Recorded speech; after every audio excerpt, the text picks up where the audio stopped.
ঋতুচক্রের পরিক্রমায় বৈশাখের খরতাপ অপরিচিত নয়, তবে প্রকৃতির চিরচেনা এই রূপে গত কয়েক বছর ধরে চলছে ছন্দপতন। এতে শুধু মানুষই নয়, নাভিশ্বাস অবস্থা সমগ্র প্রাণ প্রকৃতির। রুদ্র বৈশাখের দাপটে অসহনীয় হয়ে পড়েছে মানুষের স্বাভাবিক জীবনযাত্রা। মাথার উপরের গনগনে সূর্যের অত্যাচারে গৃহবন্দী অনেকেই জীবিকার প্রয়োজনে সড়কে বের হয়েই পড়ছেন চরম বিপাকে। বাইরে বের হলে মনে হচ্ছে চামড়াটা পুড়ে যাবে, জ্বলে যাচ্ছে, এত বেশি বাইরে তাপমাত্রা। গরমের জ্বালায় পোলাপান অস্থির হয়ে জায়গা, জ্বর ঠান্ডা এটা লাগেই রয়েছে। আমাদের ইচ্ছা করলে আমরা চাইলে একটা এসি কিনতে পারি না, তার মানে বাসায় কি অবস্থায় থাকি বুঝেন।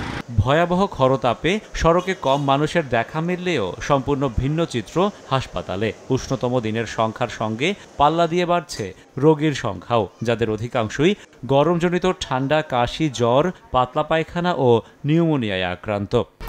1, 2, 3 ঢাকায় জমি জিতে নিন 100% ক্যাশব্যাক সহ 20 কোটি টাকার পুরস্কার। এমন জ্বর ওরে, মাথা মুথা সব ব্যথা করে। জ্বর যখন ওঠে হাত পা মোড়ে আসে, দাঁড়াইতে পারে না। আর আপনার ঠান্ডা কাশ তো সবসময় আছে। তাপপ্রবাহের শুরুতে ঠান্ডার প্রভাব থাকলেও এ পর্যায়ে ডায়রিয়া ও নিউমোনিয়ার রোগীর সংখ্যা বাড়ছে বলে জানান চিকিৎসকরা।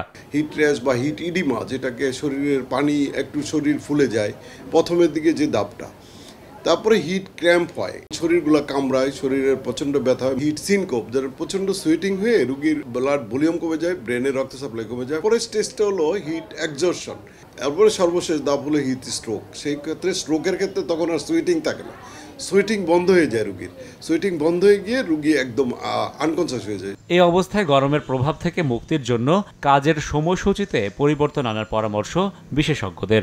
অনেকে জীবিকার জন্য রোদে তাকে যেতে হয়, এটার পরিবর্তন করা দরকার। নির্মাণ শ্রমিকের ক্ষেত্রে দেশ নিয়ম করতে পারে তারা সন্ধ্যার পরে কাজ করবে, রাতেবেলা লাইট জ্বালিয়ে কাজ করবে, এই গরম রোদে কাজ করবে না। এ সময় হালকা সুতি কাপড় পরিধানের পাশাপাশি বেশি করে পানি পানের পরামর্শ দিচ্ছেন চিকিৎসকরা।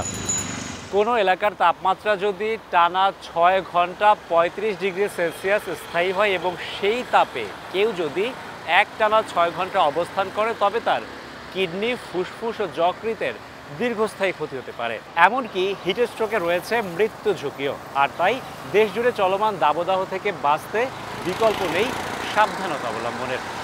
রাশেদ বাপ্পি, সময় সংবাদ, ঢাকা।